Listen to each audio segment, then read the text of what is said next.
इंशाल्लाह होपफुली आप लोग सब खैरियत से होंगे, ठीक ठाक होंगे। आज हम लोगों ने सेशन 3 अपना स्टार्ट करना है, which is also a revision session for your designs of the research. हम लोग दो स्टडी करेंगे आज अपने research design. One is survey method and the other is observation method. Survey method जैसे कि एज द नेम इंडिकेट्स कि ये आपका सर्वे से आप डाटा कलेक्ट करते हैं। Basically both these designs are used to collect the data. ठीक है, आपने अपने पॉपुलेशन से सैंपल एक्सट्रैक्ट करके सैंपल से आपने अपने डाटा कलेक्ट करना है, और वो कैसे कलेक्ट करना है उसके दो जो ये चीजें हैं, सर्वे मेथड या फिर आपका ऑब्जर्वेशन मेथड, आप इनसे कलेक्ट करते हैं। These are your tools for the data collection. इसमें हम उनके एडवांटेजेस को भी एड्रेस करेंगे और डिसएडवांटेजेस भी रीड करेंगे। राइट, सर्वे मेथड जैसे कि एज द नेम इंडिकेट्स, ये आपने क्वेश्चनिंग करनी है, घूम फिर कर सर्वे करके अपने रिस्पोंडेंट से क्वेश्चनिंग करनी है। आपने लोगों से अपने डाटा के मुतालिक, जो आपके अपने जो स्टडी के मुतालिक जो क्वेश्चंस हैं, you go person to person and you extract the answers by yourself. ठीक है, अब आप या तो पर्सनल इंटरव्यू में भी कर सकते हैं, आप वो मेल में भी पूछ सकते हैं। बेसिकली आपने क्या करना है, वो मेथड आपने जो अडॉप्ट किया था सर्वे मेथड, उसमें you have to carry out some kind of distance walking. आपने सर्वे करना है लोगों का, जगहों का, ताकि आप डाटा कलेक्ट कर लें। राइट, सर्वे के नेम से आपने ये मेथड को हमेशा याद रखना है।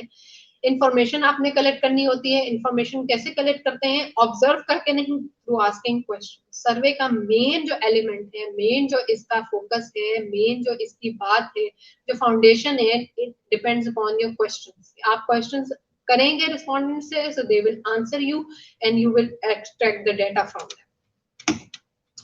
अब जाहिर है पॉपुलेशन की हम लोग बात हमेशा से पढ़ते आए हैं कि आप सैंपल से इकट्ठा करेंगे rather than population.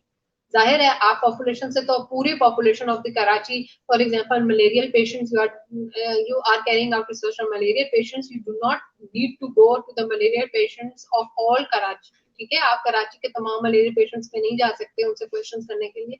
Obviously it will take your a lot of energy and a lot of your time.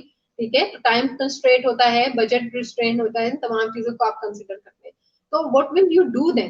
You will extract a sample from your population and then you will ask questions from your sample. This is very much important when you are discussing the survey method, that you ask questions and you collect data from the sample instead of your population. Rather भी word आप use कर सकते हैं। अच्छा, नीचे इस चीज की जो है एडवांटेजेस लिखे हुए हैं इस मेथड के और डिसएडवांटेजेस लिखे हुए हैं, इसको जल्दी से हम लोग पढ़ लेते हैं एक दफा।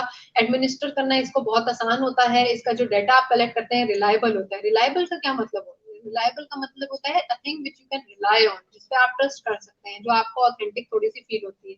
कैसे आपका रिलायबल डाटा होता है? बिकॉज रिसर्चर खुद उस जगह पे मौजूद होता है जहां से वो डाटा कलेक्ट कर रहा होता है। प्राइमरी डाटा उसको कलेक्ट करने को मिलता है, फर्स्ट हैंड डाटा उसको कलेक्ट करने को मिलता है, सुनी सुनाई खबरें नहीं होती। ठीक है, जब भी आपके पास सेकंड हैंड इंफॉर्मेशन आती है या सुनी सुनाई खबरें आती हैं, तो देयर आर सम चांसेस कि वो उनमें कोई एरर आ जाए, या देयर आर सम चांसेस कि उसमें कोई डिस्ट्रैक्शन आ जाए या कोई मिसलीडिंग इंफॉर्मेशन आ जाए, कि आपने बात कोई और की थी, मिसकम्युनिकेशन हो गई, मिसकम्युनिकेट हो गई, पर्सन ए से बी पे पहुंची, बी से सी पे पहुंची, और जब आपके पास पहुंची तो वो क्या से बात क्या बन गई। ठीक है, तो इसका सबसे बेस्ट एडवांटेज ये होता है कि इसका जो डाटा आपने निकालना होता है, जो डाटा आप एक्सट्रैक्ट करते हैं, डाटा आप ऑब्टेन करते हैं, it is reliable, you can rely on it because it is authentic. आपके पास फुल अथॉरिटी थी कि आप खुद ही इस डाटा को निकालें, खुद ही ओरिजिनेट करें, आपने खुद किया, और ये आपका सबसे बड़ा प्लस पॉइंट होता है। ठीक है, क्योंकि आपने इसको खुद एडमिनिस्टर किया। सिंपल होता है इसको एडमिनिस्टर करना। आपके पास एक पेपर पेन होना चाहिए, क्वेश्चंस के आंसर लेने चाहिए, या कोई भी आपके पास गैजेट टूल होना चाहिए जिससे आपने रिस्पोंडेंट के रिस्पॉन्स लेने हैं, और इसमें आपको कोई बहुत बड़ी टीम नहीं चाहिए होती, आपको बहुत बड़ी वर्कफोर्स नहीं चाहिए होती। Right, the next is it is faster, it is cheaper. ठीक है, जल्दी जल्दी कर सकते हैं, फास्टर होता है, चीपर होता है। दूसरा, availability of the result is reduce. Variable नहीं होते ना रिजल्ट्स, क्योंकि आपके क्यों नहीं वेरिएबल होते? ये आपके रिलायबिलिटी से बहुत ज्यादा कनेक्टेड है। आपका रिजल्ट जो थे वो बहुत ज्यादा वेरिएबल इसलिए नहीं होते, बहुत ऑथेंटिक आते हैं, बहुत जबरदस्त और बहुत स्पेसिफिक सर्टन रिजल्ट्स आते हैं, क्योंकि आपने जो डाटा कलेक्ट किया था वो ऑथेंटिक था, वो रिलायबल था, आपने खुद कलेक्ट किया था। ठीक है, तो उसमें वेरिएशंस जो है वो बहुत कम के चांसेस होते हैं। Data interpretation is simple. Why it is simple? Because you are the in charge of this method. You are administrating this method by your own self and you do not need anyone to rely on. आप किसी पे एतमाद नहीं कर सकते, आप किसी पे भरोसा नहीं करते अपने डेटा के लिए. आपको सारी पता है कि आपने इन चीजों को कैसे लेके. But as there is the other side of the picture always, तो इसकी भी कुछ dark sides हैं. इसकी dark side सबसे बड़ी तो ये है कि हम लोगों में unwillingness होती है कि हमने तो response ही नहीं करना, हम भाग जाते हैं. आपके सामने आपने देखा होगा बहुत जगह ऐसा होता है या आपने इन एक्सपीरियंसेस को अगर खुद नहीं फेस किया तो you must have noted that things कि कोई माइक किसी के सामने लाते हैं तो वो बंदे भाग जाते हैं, वो रिस्पॉन्स ही नहीं करते. वो कहते हैं जी हम बड़े शाय बंदे, हम माइक और कैमरे के सामने नहीं आ सकते. और रिलक्टेंट होते हैं अपनी इंफॉर्मेशन शेयर करने. ठीक है, प्राइवेसी कंसर्न आ जाता है. तो इसलिए अनविलिंगनेस यानी कि लोगों को आप जबरदस्ती रिस्पॉन्स नहीं दिला सकते, आप किसी को पकड़ के जोड़ नहीं सकते कि मुझे इस क्वेश्चन का आंसर दो. अगर वो विलिंग है तो आपको डाटा मिलेगा, अगर वो विलिंग नहीं है तो आपको डाटा नहीं मिलेगा. You should have some other options in your mind. ठीक है. The next is privacy sensitivity issue. कुछ लोग नहीं डिस्कस करते. फॉर एग्जाम्पल कुछ ऐसे विक्टिम्स होते हैं, सेक्सुअल अब्यूज के विक्टिम्स होते हैं, वो नहीं डिस्कस करेंगे आपसे. अगर आपका रिसर्च उस पे है तो बहुत सारे फैमिलीज में this is considered as a taboo कि उन्होंने इस चीज को नहीं डिस्कस करना. This is a very much concern of high level of sensitivity and high level of privacy. लोग इन्फॉर्मेशन नहीं देते अपने, वो कहते हैं कि हम नहीं देते इन्फॉर्मेशन. इसके बड़े फैक्टर्स होते हैं. कुछ लोग लॉ एंड ऑर्डर को बिलीव नहीं करते, कुछ लोग ये बिलीव नहीं करते कि भाई हमारी इन्फॉर्मेशन कहाँ से कहाँ ना चली जाए, कुछ लोग ट्रस्ट नहीं करते रिसर्चर पे. वो समझते हैं कि वो अपने पर्सनल गेन के लिए एंड मॉनिटरी इश्यूज के लिए, अपने रिसर्च को मोनेटाइज करने के लिए वो हमसे ये इन्फॉर्मेशन ले रहे हैं. तो there are multiple reasons, multiple factors हैं इंसान की प्राइवेसी क्यों वो नहीं चाहता कि डिस्टर्ब. ठीक है. तो अगर उसमें आप चले गए, सर्वे कर लिया आपने किसी विक्टिम का और वो कह रहे हैं कि मैंने तो आपको जी डाटा देना ही नहीं है, मैंने तो आपको पूरी स्टोरी सुनानी ही नहीं है, तो फिर ये आपका बड़ा डिसएडवांटेज होता है. तो you should not rely on survey method, you should switch on to the other level, to the other some design of your research, right?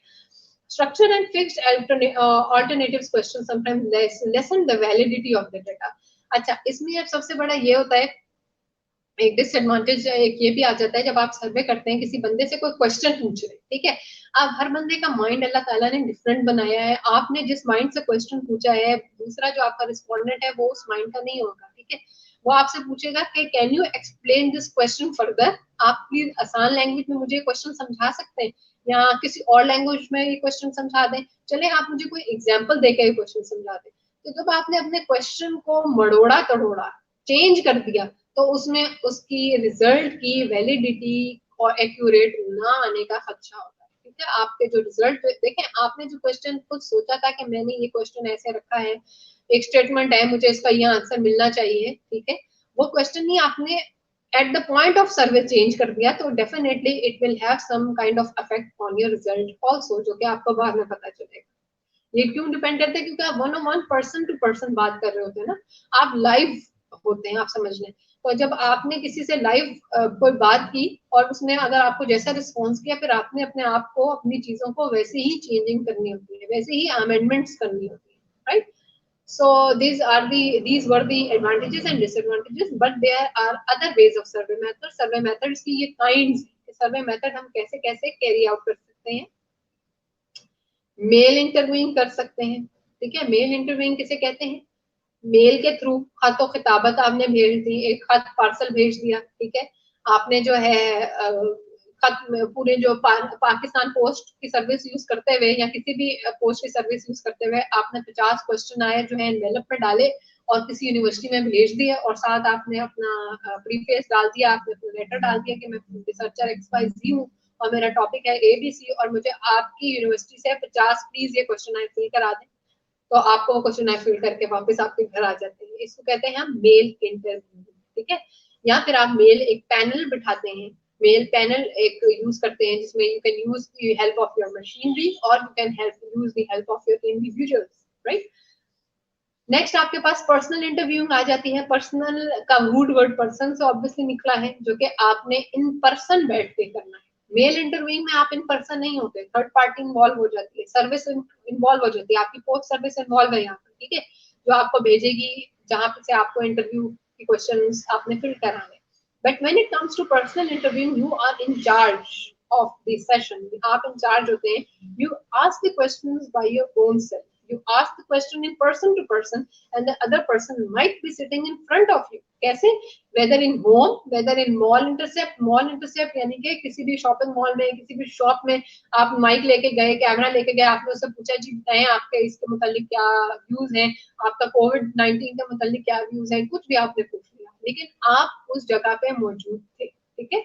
आप उस जगह में एक एलिमेंट आपके पास भी था उसका, ठीक है? होल्ड आपके पास था, सर्कमस्टांसेस का, सिचुएशन का होल्ड आपके पास था।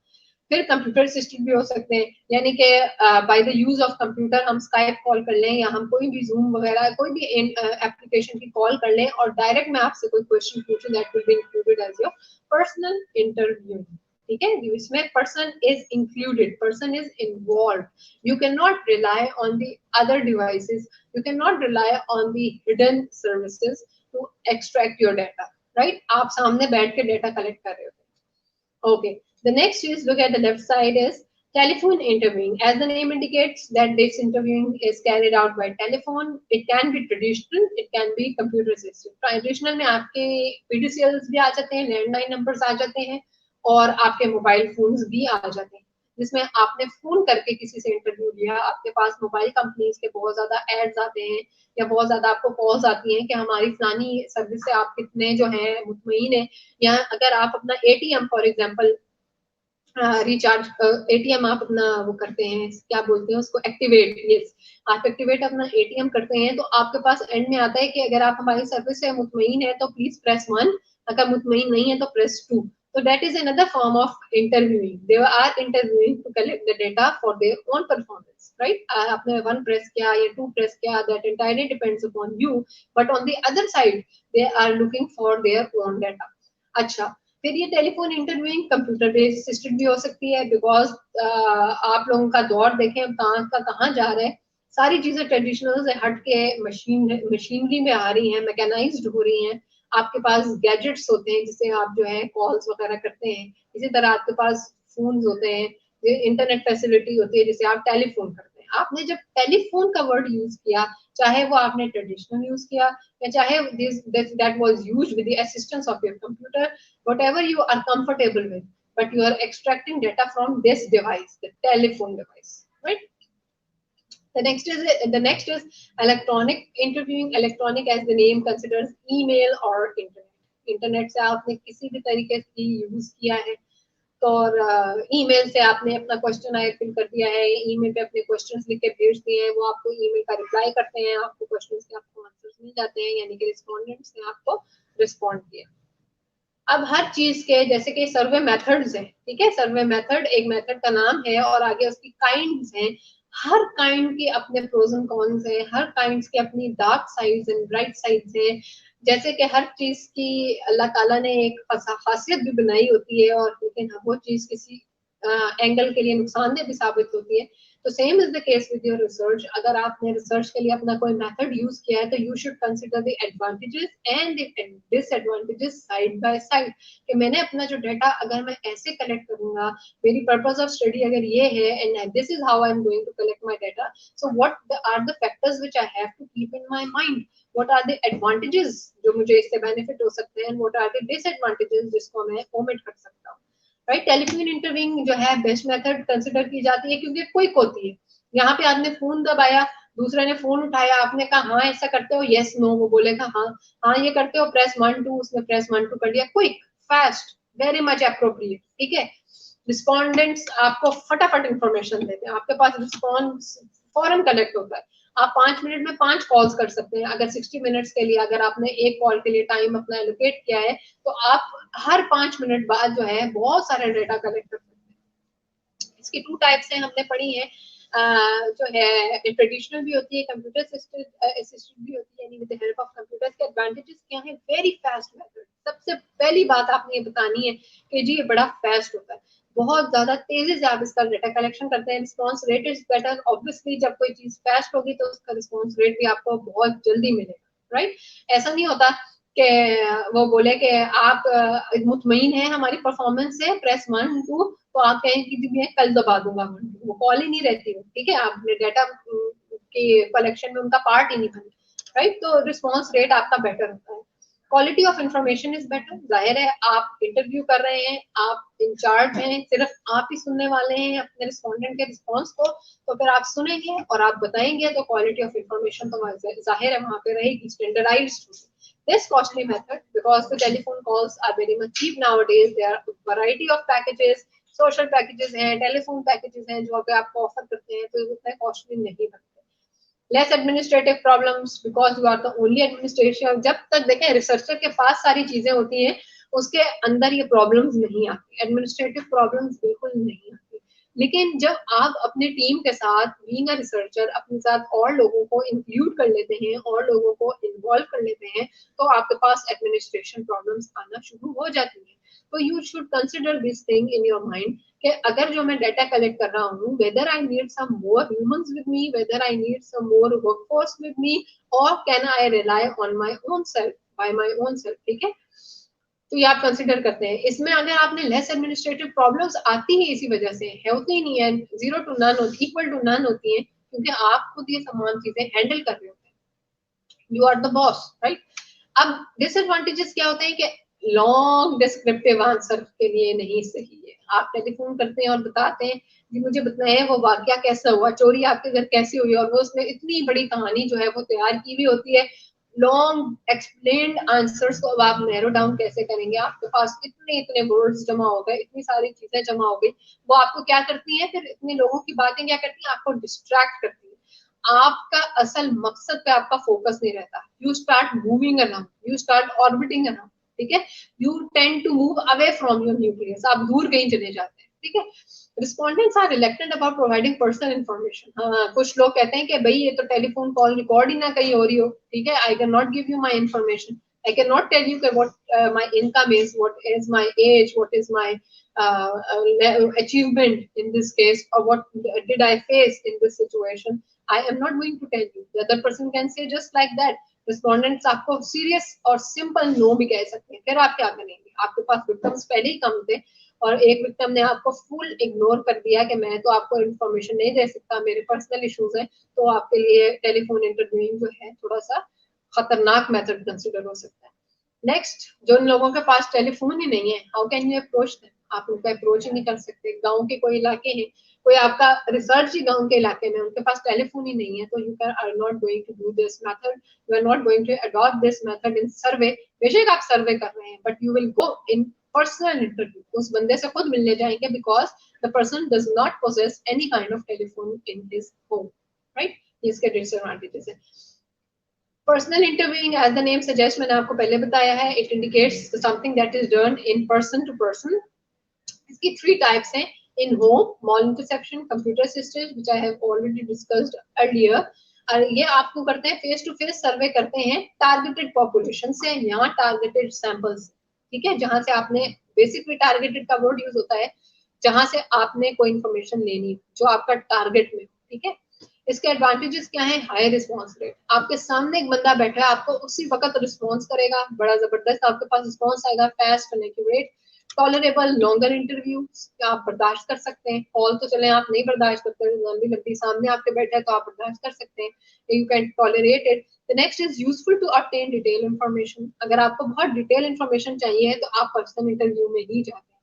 अगर आपको कुछ ऐसे में रिसर्च कर रहे हैं जिसमें आपको you want to find out the exact happening of the case, के असल में हुआ क्या था, असल में सिचुएशन क्या हुई थी, तो you go for the personal interview, you ask the person in detail, in the explanation, in the description, कि आप मुझे डिटेल से बताएं कि हुआ क्या था, ठीक है। आप उसको एक एनवायरनमेंट प्रोवाइड करते हैं, एक रूम में बैठते हैं, एक अच्छे रूम में बैठते हैं, अच्छे एनवायरनमेंट में बैठते हैं, एक अच्छा एटमोस्फेयर में बैठते हैं ताकि वो कंफर्टेबल फील करे। आपकी प्रायोरिटी ये होती है कि आप उसको कंफर्टेबल एनवायरनमेंट दें ताकि आपको अच्छा और एक्यूरेट और वैलिडेट डेटा मिले, ठीक है। इसके डिसएडवांटेजेस ये होते हैं कि इसका कॉस्ट बड़ा ज्यादा होता है, हाई कॉस्ट मेथड। जिसके साथ आपने मिलने जाना है, हो सकता है वो लाहौर में रहता हो and you are living in Karachi, then you have to bear the travelling expense as well, आपको बड़ा खर्चा उठाना पड़ेगा वहां जाने के लिए, ठीक है। फिर वहां जाएंगे, फिर वहां रहने का भी मसला होगा, क्योंकि आप सैंपल के घर जाके तो नहीं रह सकते कि मुझे यहाँ रहने की जगह भी दें और अपना डाटा भी दें, तो you have to consider these budgets in your mind. Next is time consuming process, लंबा टाइम लेता है आपका एक तो इंटरव्यू जो होता है, पर्सनल इंटरव्यू जो होता है, ये बड़ा लंबा टाइम रहता है आपको। और मैनुअल डाटा एंट्री, आपको खुद से सारा काम लिखना होता है, वो बंदा जो जो बता रहा है you have to note it down by your own self, you can not rely on your any device. खैर अब तो सिचुएशन जरा डिफरेंट हो गई है, आप मोबाइल पे रिकॉर्डर ऑन कर देते हैं, या you have your recording machine with you, and when you are in interview with some other person you just put the device on, तो फिर वो आपकी सारी चीजें डिटेल में जो है ऑन हो जाती है, रिकॉर्ड हो जाती है। लेकिन स्टिल डाटा तो आपका देखें, जो इन्फॉर्मेशन थी वो तो रिकॉर्ड हो गई, लेकिन उस इंफॉर्मेशन से डाटा एक्सट्रैक्ट करके आपने तो मैनुअली उसको कंप्यूटर में पुट करना है, ठीक है। यानी कि आप देखें टेलीफोन इंटरव्यू में उसने बोला आप press 1 for a good performance और 2 दबाएं अगर आप हमारी परफॉर्मेंस से मुतमईन नहीं है, तो आपने जो है वो 2 जैसे ही दबाया उनकी मशीन में डायरेक्ट चला गया, राइट। लेकिन जब आपने किसी से पर्सनल इंटरव्यू लिया और उसने कहा कि नहीं मैं तो बिल्कुल भी मुतमईन नहीं हूँ, तो आपको मैनुअली अपने एसपीएसएस में अपनी मशीनरी में 2 प्रेस करना पड़ेगा, ठीक है। This is what it means that you have to do the data entry manually. And limited sample size, आपका जो sample size है वो बड़ा limited होता है।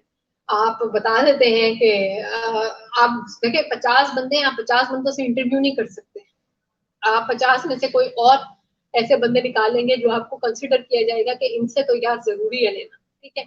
अगर आपके पास 100 अर्थक्वेक विक्टिम्स हैं तो आप 100 के पास नहीं जा सकते, आप उसमें से एक सैंपल ले लेते हैं, यानी कि आपके पास इसमें सैंपल साइज बड़ा ही लिमिटेड होता है, ठीक है। This is all for personal interview. Next में आप आ जाते हैं मेल इंटरव्यूइंग में। मेल इंटरव्यूइंग के भी 2 टाइप्स हैं, एक होता है मेल और एक होता है पैनल मेल। पैनल मतलब के यूज करेंगे आप अदर पीपल को, अदर मशीनरी को। फिर एडवांटेजेस इसके क्या है, इट इज लेस एक्सपेंसिव, ठीक है, सस्ते से कोई पोस्ट होते हैं आप भेज सकते हैं। Best for personal sensitive question, sensitivity के लिए बड़े अच्छे होते हैं। कुछ लोग आपके सामने बैठ के आपको कुछ बातों का आंसर नहीं दे सकते, वो कहते हैं हम लिख के बता सकते हैं, तो आप ठीक है उनको क्वेश्चन पोस्ट कर दें, वो आपको लिख के दे देंगे। वाइड डिस्ट्रीब्यूशन पॉसिबल है, आप यहाँ पे बैठे हुए यूके का कोई है अर्थक्वेक विक्टिम, या हाँ खैबर पख्तूनख्वा का कोई अर्थक्वेक विक्टिम है, आप उसके एड्रेस पे उसको भेज दें अपना क्वेश्चन आए और वो आपको आंसर फिल करके भेज देगा, वाइड डिस्ट्रीब्यूशन हो जाएगी। आपके लिए जाना अगर पॉसिबल नहीं है, ठीक है, वाइड डिस्ट्रीब्यूशन इज पॉसिबल। और एनोनिमिटी इश्यूड, एनोनिमिटी का मतलब होता है एनोनिमस मींस गुमनाम, यानी कि you don't know who the person is, as a researcher you don't know कि दूसरा बंदा कौन है। आप उसकी एनोनिमिटी जो है वो श्योरिटी देते हैं उसको कि तुम्हारा जो है नाम सामने नहीं आएगा, गुमनाम रहोगे तुम, नामालूम अफराद, वन ऑफ द नामालूम अफराद रहोगे तुम। डिसएडवांटेज इसके क्या है, लॉन्ग रिस्पॉन्स रेट। अब आपने खत तो भेज दिया, क्वेश्चन तो भेज दिया, no you have to wait for a very long time कि आपको कब आंसर आता है, क्योंकि जो अगला बंदा जिसको आपने क्वेश्चन भेजा है वो आपके क्वेश्चन के लिए फाइनल तो नहीं बैठा है, उसके भी अपने घर बार है, उसके अपनी तमाम मसरूफियात हैं, उसकी अपनी जॉब है, वो आराम से टाइम निकाल के आपका जो है फारिग होकर क्वेश्चन फिल करेगा, फिर 2 दिन लगाएगा कि आज तो मैं बड़ा बिजी हूँ, आज मैं पोस्ट नहीं कर सकता, तीसरे दिन वो पोस्ट करेगा, 5वें दिन आपको मिलेगा। इसमें कितना टाइम देखें आपका लगे। Sometimes situations become very much worse, कुछ इमरजेंसी सर्विसेज की वजह से बंद हो जाती हैं, कुछ जो है सर्विसेज जो है वो बिल्कुल ही खत्म अबॉर्ट कर दी जाती है, तो फिर आपका रिस्पॉन्स रेट बिल्कुल ही लटक जाता है, वेरी लो रिस्पॉन्स रेट होता है, लॉन्ग रिस्पॉन्स होता है। ये बात आपको टेलीफोन में और पर्सनल इंटरव्यू में एडवांटेजेस में मिली थी कि हाई रिस्पॉन्स रेट होता है। Ambiguous question cannot be explained. Ambiguity means confusion. Ambiguous questions means those questions which are full of some confusion. If the researcher has written any kind of question और वो उसने आगे disseminate कर दिया है, आगे उसने भेज दिया है to get the answers, to collect the data, और वो question अगले बंदे को, second person को समझ ही कोई नहीं लगी कि ये question में मुझसे क्या पूछा गया है, और वो अपना जो उसकी समझ थी, जितना उसका समझने का मेयार था, उसने अपनी समझ के मुताबिक आंसर कर दिया, और जब वो आपके पास पहुंचा तो आपको पता चला है ये तो मैंने पूछा ही नहीं था, यानी कि कंफ्यूजन कितनी पैदा होगी, ठीक है। एम्बिगुअस क्वेश्चंस जो थे, तो आप कंफ्यूजन में जो क्वेश्चन थी आप उसको एड्रेस ही नहीं कर पाए, क्योंकि जिसको आपने भेजा वो आपसे पूछ ही नहीं पाया, उसने अपने माइंड से क्वेश्चन को पढ़ा, आपने अपने माइंड से क्वेश्चन को लिखा था, आपका जहन कोई और था बनाने के लिए, उसका लिखने के लिए जहन कोई और था, तो बड़ी कंफ्यूजन हो गई। तो इस तरह के जो क्वेश्चंस होते हैं ambiguous questions, they can not be explain, आप तो उस जगह मौजूद ही नहीं है ना, आप लाइव है नहीं, आप उस सिचुएशन में मौजूद नहीं है, तो how are you going to clarify those ambiguity, how are you going to clarify all the question marks arising in your question itself? Right. तो this is a very very a point to be considered जब आप इस तरह के method कोई भी adopt करेंगे in your survey. The next is electronic interviewing. Email के थ्रू भी की जाती है और इंटरनेट के थ्रू भी की जाती है. एडवांटेजेस की इसकी ये है, लो कॉस्ट, हर किसी के पास इंटरनेट है with the just click of click of the mouse. और अब तो सिर्फ टैपिंग का जमाना आ गया. You just tap your thumb or somewhere और ये क्वेश्चन disseminate हो जाता है to the thousands and 2000s of people. Automation and real time access, full time आपके पास access होता है. Convenience for the respondents. Respondents को आप एट ईज पे रखते हैं, यानी उनकी कन्वीनियंस को देखते हैं. डिसएडवांटेजेस के क्या है कि लिमिटेड सैंपल होता है, कॉपरेशन प्रॉब्लम, कुछ लोग आपसे कॉपरेट करते हैं, कुछ लोग ईमेल ही नहीं अपनी पढ़ते हैं, वहां पे आपका क्वेश्चन पड़ा पड़ा सड़ जाता है और आपको रिस्पॉन्स नहीं मिलता. और जो है उसका डिसएडवांटेज सबसे बड़ा ये है कि इंटरव्यूअर ही कोई नहीं होता. इंटरव्यूअर कौन होता है? Who is taking your interview. Interviewee कौन होता है? Who is giving you interview. ठीक है. तो यहाँ पे हमारे सर्वे मेथड्स जो है वो कंप्लीट हो गए हैं. सर्वे मेथड्स का जब भी आपके पास क्वेश्चन आए, किसी भी एंगल से, किसी भी चीज से आपके पास क्वेश्चन आए, तो you need to tell all these kinds of survey method. आप सिर्फ सर्वे मेथड के एडवांटेजेस और डिसएडवांटेजेस तक अपने आप को लिमिटाइज नहीं कर सकते, ना ही आपको करना चाहिए. आप ये नहीं बताएंगे कि आपके सर्वे मेथड का एडवांटेजेस डिसएडवांटेजेस बता दिए तो आपका क्वेश्चन जो है फुलफिल हो गया, आपका क्वेश्चन जो है क्लैरिफाई हो गया, जस्टिफाइड हो गया आप क्वेश्चन को आंसर करने में. No, thing is not like that. Whether the question in itself comes in survey method, you have to define all the kinds related to survey method. आपने survey method की तमाम kinds define करनी है, and not only kinds but also their disadvantages and advantages. ठीक है, so that you can explain the question very well. पहले तो आपने सबसे पहले ये चीज देखनी है कि आपको क्वेश्चन कैसे डिफाइन करना है, whether it is in your explanatory question or it is asked in your brief section. ठीक है, मार्क्स को देख के, मार्क्स को मद्देनजर रखते हुए you are going to open up your question और ओपन अप योर आंसर, और फिर उस आंसर को आपने करना है. कभी कभी आंसर जो है जो क्वेश्चन है बड़ा छोटा पूछा जाता है, 5 मार्क्स का पूछा जाता है, और आप उसको इतना ओपन अप कर लेते हैं कि उसको फिर वाइंड अप करना बड़ा मुश्किल हो जाता है. आपको समझ ही नहीं आ रहा होता कि हम जो है अपना आंसर ये कैसे कंप्लीट करें. इसकी तो इतनी काइंड्स थी, इसके तो इतनी डिसएडवांटेजेस एडवांटेजेस थे. तो बेस्ट सोल्यूशन इज दिस कि जब आपके पास ऐसी चीज हो तो पहले तो टाइम के साथ उसको जस्टिफाई करें, और टाइम्स के बाद जो है उसको देखें कि आपने उसका टेबुलर फॉर्म बना दें, एडवांटेजेस और डिसएडवांटेजेस उसको जल्दी जल्दी उसको वहां पे पुट कर दें. ठीक है. तो नेक्स्ट हमारे पास ऑब्जर्वेशन मेथड है. Observation method design, research design है जैसे कि सर्वे मेथड था, और इसके जिस तरह के नेम है ऑब्जर्वेशन, तो ये रिसर्चर की क्या होगी? ऑब्जर्वेशन होगा. सर्वे मेथड में क्या था? रिसर्चर का सर्वे था. ऑब्जर्वेशन में क्या होगा? रिसर्चर का ऑब्जर्वेशन होगा. अब ऑब्जर्वेशन कैसी होती है कि आप अपने बिहेवियरल पैटर्न को खुद ऑब्जर्व करते हैं एंड इवेंट्स को इन अ सिस्टमैटिक मैनर. ऐसे नहीं ऑब्जर्व कर लेते कि पेन पेंसिल लेके चले गए, जी मैं तो आज तुम्हें ऑब्जर्व कर रहा हूँ. नो, एक सिस्टमैटिक मैनर होता है कि मैंने इस बंदे को कितने टाइम के लिए ऑब्जर्व करना है. मंडे को मैंने ऑब्जर्व करना है in the evening at 6 PM, तो ट्यूसडे को भी मैंने एट द इवनिंग 6 PM ही इसको ऑब्जर्व करना है, अगर मैं उसका इवनिंग का बिहेवियर पैटर्न को स्टडी कर रहा हूँ. ठीक है. तो it is a systematic manner. अगर आपने लिखती है ना कि it is the recording of behaviour patterns of the people, तो ये तो आपने डेफिनेशन के साथ बहुत ही बड़ी नाइंसाफी कर दी. आपने जस्टिफाई करने अपने डेफिनेशन को with the help of systematic. शुरू दिन से हम पढ़ते आ रहे हैं कि research is a systematic way, it is a systematic process, systematic manner है. तो सिस्टमैटिक क्या चीज होती है? जो एक सिस्टम को फॉलो करे, एक प्रॉपर फॉर्मेट को फॉलो करे, एक लेआउट को फॉलो करे. तो this is a systematic manner to obtain some information. ठीक है. आप खुद से वो सिस्टम डिफाइन करते हैं, आप अपना खुद से फॉर्मेट डिफाइन करते हैं जो भी आपने रिसर्च करनी होती है, और फिर उसको ऊपर वो लेके चलते हैं. अच्छा, ये इसकी कैरेक्टरिस्टिक्स है, ये जो बबल्स में लिखी हुई हैं, these are the characteristics, these are verifiable. आप इसको वेरीफाई कर सकते हैं क्योंकि आप खुद ऑब्जर्व कर रहे होते हैं. Record is made immediately, foreign, within the span of seconds. You record the thing, you observe, you record, you observe, you record, right? The next is quantitative.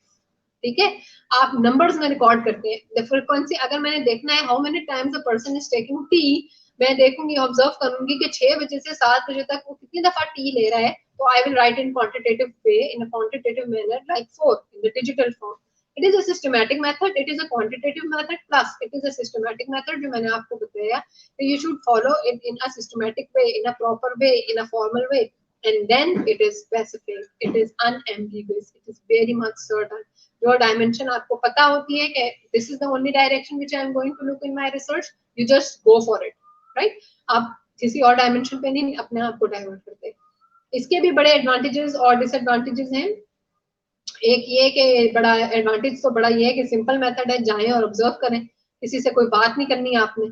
फिर हाइपोथेसिस के लिए बड़ा अच्छा कंसिडर किया जाता है, आपने ऑब्जर्व किया कि उन इलाके में मलेरिया ज्यादा हो रहा है जिन इलाके में मच्छर ज्यादा है, तो आपने अपने ऑब्जर्वेशन से हाइपोथेसिस बना लिया कि malaria is caused by mosquito, ठीक है। तो ऑब्जर्वेशन आपकी बड़ी हेल्प करती है हाइपोथेसिस बिल्डअप करने में। एक्यूरेसी ज्यादा है क्योंकि आप अपना खुद इंचार्ज हैं, जो डाटा लेंगे एक्यूरेट होगा। एप्रोप्रिएट टूल है सर्टेन केसेस के लिए, कुछ केसेस के लिए बड़ा एप्रोप्रिएट टूल है, जैसे कि बच्चों का बिहेवियर, छोटे बच्चे तो आप बता नहीं सकते, डेटा दे नहीं सकते, उनकी वर्बल कम्युनिकेशन जिनकी इतनी स्ट्रॉन्ग नहीं होती, तो आप उनके लिए ऑब्जर्वेशन मेथड को आइडियल कंसीडर करते हैं। डिसएडवांटेजेस की ये है कि occurrences may not happen, may not be open to observation. कुछ ऐसी हैपनिंग्स होती हैं, कुछ ऐसी चीजें होती हैं जिसको आप ऑब्जर्व नहीं कर सकते। फॉर एग्जांपल, आप बैठे बैठे अर्थक्वेक को ऑब्जर्व नहीं कर सकते, आपको अपनी जान भी प्यारी, आप बाहर निकलेंगे, आप लोगों का बिहेवियर ड्यूरिंग अर्थक्वेक नहीं नोट डाउन कर सकते। Lack of reliability, faulty perception, कोई चीजें देखें, ह्यूमन माइंड है ना, टू एरर इज ह्यूमन, इंसान तो है ही खता का पुतला, तो वो जो है ना कुछ चीजें परसीव कर सकता है गलत, सॉरी, कोई जो चीजें हैं वो इंसान जो है गलत परसीव कर सकता है। एक सेकेंड, इसको ऐसे रख लेते हैं। तो वो जो चीजें आपने परसीव की होती हैं इंसान ने, तो वो फॉल्टी भी हो सकती है, वो गलत भी हो सकती है। The next is slow investigation, आपकी इन्वेस्टिगेशन स्लो हो सकती है। एक्सपेंसिव मेथड है, जाहिर है ऑब्जर्व करना है, बहुत ज्यादा आपको टाइम, स्पेस, एनर्जी चाहिए। क्लासिफिकेशन हमने कर दी, जैसे कि हमने काइंड्स बना दी थी सर्वे मेथड की, इसी तरह हमने काइंड्स बना दी हैं ऑब्जर्वेशन मेथड की। एक होती है पर्सनल ऑब्जर्वेशन, एक होती है mechanical observation, other stress analysis, content analysis and audit. इसमें से कुछ ऐसे नाम है जो कि आपने डेली लाइफ में अपने सुने होंगे, और कुछ ऐसे नाम है जो आपने अभी सुन लेने। मैकेनिकल ऑब्जर्वेशन कौन सी होती है? जिसमें आपको एक मैकेनिकल डिवाइस चाहिए। देखिए, नाम जो है ना वो सारी स्टोरीज खोल देता है। नेम इंडिकेट्स कि आपने क्या चीज बात करें। मैकेनिकल ऑब्जर्वेशन वो ऑब्जर्वेशन होगी जो आप किसी मशीनरी के थ्रू जो है एक्सट्रैक्ट करेंगे, किसी मशीनरी के थ्रू आप उसको ऑब्जर्व करेंगे। वो मशीनरी कोई भी हो सकती है, whether it is your camcorder, your camera, your computer, your mobile, whatever. इसमें लेबल नहीं चाहिए होता। एडवांटेजेस, टाइम कंज्यूमिंग बड़ी कम होती है, टाइम कंज्यूमिंग इतनी होती नहीं है, बहुत कम टाइम चाहिए होता है। और टेक्नोलॉजिकल इनोवेटिवनेस जो है, टेक्नोलॉजी जो इनोवेट हो गई है, जो अच्छी अच्छी डिस्कवर हो गई है टेक्नोलॉजी, वो आपको हेल्प करती है कि आप अपने रिसर्च को बहुत एफिशिएंटली कैरी आउट करें। डिसएडवांटेजेस क्या होते हैं कि जो गैजेट यूज किए जाते हैं ऑब्जर्वेशन में बड़े एक्सपेंसिव होते हैं। हर किसी के पास कंप्यूटर नहीं होता, हर किसी के पास अच्छा डीएसएलआर कैमरा नहीं होता, तो ये इसके डिसएडवांटेजेस एक है।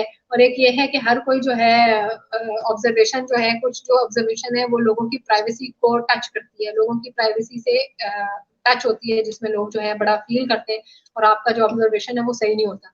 फॉर एग्जाम्पल, आपने बिहेवियर पैटर्न एक बंदे का देख रहे हैं कि वो गुस्से में कैसे बिहेव करता है, आप ऑब्जर्व कर रहे हैं और उसको गुस्सा आया और उसने अपना कमरे का दरवाजा ही बंद कर लिया, तो how are you going to observe the method? ठीक है, कि उसको कितना रेज हुआ, उसको कितना ज्यादा जो है चीजों की उसने तोड़ फोड़ की, कितना ज्यादा उसको एंजाइटी हुआ। तो you are unaware of all these factors, क्योंकि आप लोगों को अबंडन कर दिया गया था रिस्पॉन्डेंट से। पर्सनल ऑब्जर्वेशन कौन सी होती है? जो आप इन पर्सन खुद करते हैं। डिसएडवांटेजेस इसकी क्या होती हैं? ये है कि आप मिक्स कर देते हैं ऑब्जर्वेशन को, पार्टिसिपेशन को, और एनोनिमिटी ऑफ द रिस्पॉन्डेंट्स नहीं रख सकते। आप किसी भी रिस्पॉन्डेंट को एनोनिमिटी नहीं रख सकते। आपको पता होता है कि ये नामालूम अफराद नहीं है, बल्कि ये तो मुझे अच्छी तरह से मालूम है। फिर आपके पास एडवांटेजेस की ये है कि फौरन से फौरन आपके जैसे हैपनिंग हो रही हो आप उसको रिकॉर्ड कर लेते हैं। लो कॉस्ट होता है, कंट्रोल और मैनिपुलेट नहीं करते आप। ये बहुत बड़ी चीज होती है ऑब्जर्वेशन में और रिसर्च में, कि आप किसी चीज को अनकंट्रोल है चीज और फिर आप उसको मेजर करें। ऑडिट आपने अक्सर सुना भी होगा, लोगों के कहते हैं मेरी कंपनी का आजकल ऑडिट चल रहा है, चीजों को ऑडिट चल रहा है। तो ऑडिट का क्या मतलब होता है कि वो कंपनी के एनालाइज करती हैं मार्केटिंग ऑब्जेक्टिव, स्ट्रेटजीज, एक्टिविटीज और रिजल्ट्स की, क्या चीज उन्होंने आई, क्या इनगोइंग्स थी, क्या इनकमिंग्स थी, क्या आउटगोइंग्स थी। ये तमाम चीजें जो है डिपेंड करती हैं ऑडिट पे। और ऑडिट का क्या एडवांटेजेस हैं कि रिलायबल डाटा होता है, क्योंकि आपको डाटा मिलता है सारे ऑलरेडी उस डाटा से जो कंपनी के पास रजिस्टर्ड हुआ होता है, चाहे वो कंप्यूटर पे हो, चाहे वो आपकी कॉपी रजिस्टर्स पे हो। फिजिकल रिकॉर्ड्स आप देख सकते हैं उसके, और मेथड्स होता है होल सेलर्स और रिटेलर्स के लिए बड़ा अच्छा मेथड होता है, जिसने होल सेल मार्केटिंग करनी हो या होल सेल बिजनेस करना हो, उनके लिए ऑडिट बड़ा कंसिडर किया जाता है as an ideal approach. Disadvantages का ये होता है कि लेबर इंटेंसिव, लेबर बहुत ज्यादा लगती है, इसमें दिन बहुत लगते हैं, टाइम बहुत लगता है, एनर्जी बहुत लगती है। कुछ ऐसी कंपनीज के ऑडिट होते हैं जो महीनों महीनों जा रहे होते हैं, और ये एक्सपेंसिव भी बहुत होता है। जाहिर है आपको सारा एक्सपेंस जो है उसका बियर करना होता है। कंटेंट एनालिसिस क्या होता है? कंटेंट एनालिसिस क्वांटिटेटिव डिस्क्रिप्शन होती है किसी भी चीज की, किसी भी हैपनिंग की कंटेंट एनालिसिस होता है। जैसे कि आप रिसर्च में भी कंटेंट एनालिसिस कर सकते हैं, कोई भी आपके पास स्कॉलर आर्टिकल हो, कोई भी आपके पास रिसर्च रिपोर्ट हो, तो आप उसकी क्वांटिटेटिव डिस्क्रिप्शन कर सकते हैं in the form of communication. ठीक है, इसके एडवांटेजेस क्या होते हैं? इनएक्सपेंसिव रिसर्च मेथड, बड़ा सस्ता है ये। क्वालिटेटिव क्वांटिटेटिव दोनों ऑपरेशंस इसके अंदर अप्रोचेबल है, कि आप इसको क्वालिटेटिव भी नोट कर सकते हैं, क्वालिटेटिव भी नोट कर सकते हैं, आप इसको रिकॉर्ड कर सकते हैं, और important aspects of the content को अपनी रिसर्च में, अपनी स्टडी में इंक्लूड कर सकते हैं। डिसएडवांटेजेस क्या है? टाइम कंज्यूमिंग, क्योंकि अगर आपको एनालाइज करना है कोई ऑलरेडी कंटेंट, तो you need a lot of time, you need a lot of energy to read all the content, ताकि फिर आप उसको एनालाइज करें। ठीक है, difficult to automate and computerised, इसको मुश्किल होता है मशीनरी में इंक्लूड करना। The next is trace analysis. Trace क्या मतलब होता है? एविडेंस, आप कह लें, सबूत कह लें कि मुझे उसका कोई ट्रेस मिला तो मुझे ये डाटा कलेक्ट हुआ। तो ट्रेस मींस कि आप अपना एनालिसिस करते हैं based on your traces, based on the evidences you have, based on the evidences that have been recorded earlier in the past, earlier in the history, priorly। ठीक है, जो पहले से ऑलरेडी मौजूद हैं, आप उसकी जो है एनालिसिस करते हैं। जैसे कि फॉर एग्जांपल रिसेंटली PIA 8303 का जो क्रैश हुआ है, आप उसमें अगर करेंगे ऑब्जर्वेशनल मेथड, तो trace analysis would be considered ideal, कि जो उसकी जो एविडेंसेस हैं, जो उसकी remaining parts of the machinery हैं, पार्ट्स ऑफ द ऑटोक्राफ्ट है, ये जो है एयरक्राफ्ट है, सॉरी, आप उसकी मशीनरी को यूज करके अपना एनालिसिस कर सकते हैं। ठीक है, जो ब्लैक बॉक्स होता है, जो फ्लाइट रिकॉर्डर बॉक्स होता है, these are part of your trace analysis, कि वो रिकॉर्डिंग जो सबूत है, अपना एनालिसिस जो करते हैं, अपनी जो ऑब्जर्वेशन करते हैं, उस सबूत पे करते हैं जो कि उनको मिला होता है। ठीक है, फिजिकल ट्रेसेस भी हो सकते हैं, यहाँ पास्ट बिहेवियर के एविडेंसेस होते हैं। अच्छा, जो ट्रेस एनालिसिस है ना, that is always done which has for the thing, for the occurrence, for the happening that has already been done in the past, जो कि आपके पास्ट में हैपनिंग हो चुकी है, इंसिडेंट या एक्सीडेंट हो चुका है, इसीलिए फिर आप अपना ट्रेस एनालिसिस करते हैं, क्योंकि आपको इंसिडेंट्स और एक्सीडेंट्स का ही आपको ट्रेसेस मिलते हैं, फिजिकल ट्रेसेस मिलते हैं या मैकेनिकल ट्रेसेस मिलते हैं। मैकेनिकल क्या, कि मशीनरी के कोई छोटे मोटे पार्ट मिल जाए, या फिजिकल ट्रेसेस जिसे आपको कोई बॉडी शॉडी मिल जाए। ठीक है, एडवांटेजेस क्या होते हैं इसके? Computer cookie can be recorded, traffic patterns can be easily detected, कि आपके जो ट्रैफिक पैटर्न्स हैं, ट्रैफिक पैटर्न मतलब कि incomings of the different variables, कुछ ऐसे वेरिएबल्स होते हैं जो कि इंटरवीन कर रहे होते हैं, तो आप उसको इजीली डिटेक्ट कर सकते हैं। अब देखें, जो हमें ये फ्लाइट का जो कॉकपिट बॉक्स मिलता है, जिसे ब्लैक बॉक्स भी बोलते हैं, फ्लाइट रिकॉर्डर बॉक्स भी बोलते हैं, एक और काइंड होती है फ्लाइट रिकॉर्डर बॉक्स और ब्लैक बॉक्स, तो इससे आपको तमाम पैटर्न्स मिल जाते हैं, इस चीज के पैटर्न मिल जाते हैं कि वो चीज कैसे इस एक्सीडेंट तक गई, वो चीज कैसे इस इंसिडेंट तक गई, what were the factors, what were the related things. ठीक है, कौन सी ऐसी चीजें थी जो उससे रिलेट कर रही थी। तो ये उसका एडवांटेजेस ये है कि आपको फुल फ्लेज इंफॉर्मेशन मिल जाती है, और आप जो एनालिसिस कर रहे होते हैं, you are by your own self analysing the whole situation. ठीक है, आप उसी पर रिलाई कर रहे होते हैं, और किस पर रिलाई कर रहे होते हैं? The evidence you got. लेकिन इसके डिसएडवांटेजेस भी हैं कि physical tracing is difficult to measure. अगर आपके पास कोई सबूत मिला है, तो आपकी जो लिमिटेड जो सोच है, आपकी जो एनालिसिस का जो अल्लाह ताला ने आपको ब्रेन एनालिसिस की पावर दी है, दैट इज लिमिटेड। आप उसको मेजर करना, उसको बड़ा मुश्किल हो सकता है। ठीक है, आप देखें, एक बॉडी बर्न हुई भी अगर मिली आपको PIA क्रैश से, तो आपको ये नहीं पता कि उसकी जो बर्निंग हुई है वो किससे कॉज हुई है, या चले अगर तो फायर लगने से कॉज हुई है, वो भी एक बात समझ आती है। अच्छा, फायर कहाँ की लगी है ये नहीं आपको पता, इसको और सिंपल वे में ये कर लेते हैं। अगर आपको एक बॉडी इनटू पीसेस मिली है from the same crash site, ठीक है, एक बॉडी के 4 पीसेस अगर आपको मिले हैं, तो आपको ये बताना, ये ढूंढना, ये फाइंड आउट करना, ये डिस्कवर करना बहुत मुश्किल है कि ये एयरक्राफ्ट के गिरने से ब्रेक हुई है या हाउस के बिल्डिंग कोलैप्स होने से ब्रेक हुई है। ठीक है, आपको मेजर करना बहुत मुश्किल है। You can not identify the reason of this happening. ठीक है, क्योंकि अब तो वो बॉडी तो है नहीं जो आपको फुल इस तरह का जवाब दे, तो आपने खुद अपने रिसोर्च पे, अपने ब्रेन पे रिलाई करके इन बातों के जवाब देने होते हैं। स्किल्ड एम्प्लॉय रिक्वायर्ड, और ये हर किसी की जॉब नहीं होती। This is not a child's game anymore. आपको अपने स्किल्ड पर्सन चाहिए होते हैं, वो पर्सन जो are expertise in this field, वो इनको एनालिसिस कर सकते हैं, ट्रेस एनालिसिस का। अब देखें, पाकिस्तान से भी वही फोर्स गई है, CAA की एक्सपर्ट गई है क्रैश साइट पे, सिविल एविएशन अथॉरिटी की, जिनको इस बातों का पता है कि कौन सी चीजें हमने एक्सट्रैक्ट करनी है, कौन सी चीजें हमने उठा लेनी है डेटा के लिए, कौन सी चीजें हमारे काम की नहीं है। हम जैसा कॉमन मैन वहां जाके ये नहीं, हर चीज नहीं उठा सकता, या कोई चीज हमें अलाउ भी नहीं होती कि हम ये चीज दें। स्किल्ड एम्प्लॉयंस चाहिए होती है, स्किल्ड एक्सपर्टीज चाहिए होते हैं। इसीलिए हमने वो ब्लैक बॉक्स कहाँ, फ्रांस में भेजा है। वहां से जो टीम आई थी फ्रांस की, एयरबस की, जिसने खुद ये एयरक्राफ्ट बनाया था, उन्हीं के एक्सपर्ट्स आए हैं और उन्हीं के एक्सपर्ट्स ने जो इसके जो एविडेंसेस हैं वो रिकॉर्ड किए। ये सबसे बड़ा डिसएडवांटेज है ट्रेस एनालिसिस का। अगर आपको किसी चीज के बारे में पता ही नहीं है, you don't know the ABC of something, you can not go into it. आप उसमें इंक्लूड ही नहीं हो सकते, आप उसमें अपने आप को इन्वॉल्व नहीं कर सकते। तो ट्रेस एनालिसिस उन्हीं बंदों के लिए कंसिडर किया जाता है जो कि स्किल्ड एम्प्लॉय हो उस फील्ड के। जैसे कि आप फाइनेंस को ऑडिट कर रहे हैं, सॉरी, फाइनेंस का कोई वो चीज देख रहे हैं, तो आपके पास फाइनेंशियल एक्सपर्ट्स होते हैं, फाइनेंशियल एनालिस्ट होते हैं जो देखते हैं स्टॉक मार्केट अप जा रही है, स्टॉक मार्केट डाउन जा रही है, डाउन क्यों गई, क्यों ब्रेक हुई, ये आप चीजें कैसे देखते हैं, जब आपके पास फाइनेंशियल एनालिस्ट होते हैं। ठीक है, आपके पास रेलवे का कोई एक्सीडेंट हो जाता है तो रेलवे वाली टीम ही आती है, एयरक्राफ्ट की टीम वहां नहीं चल सकती। ठीक है, इन अदर वर्ड्स आप ये कह लें, जो जिस फील्ड का एक्सपर्ट होता है, जो जिस फील्ड का पे महारत रखता है, वो उसमें जाता है। इस तरह की बात नहीं होती कि jack of all trades, jack of all trades कोई भी नहीं होता, मास्टर ऑफ नन, कि हर किसी का जो है वो जैक बना हुआ है और मास्टर किसी एक फील्ड में भी नहीं है। तो this is now the things are when you are discussing trace analysis.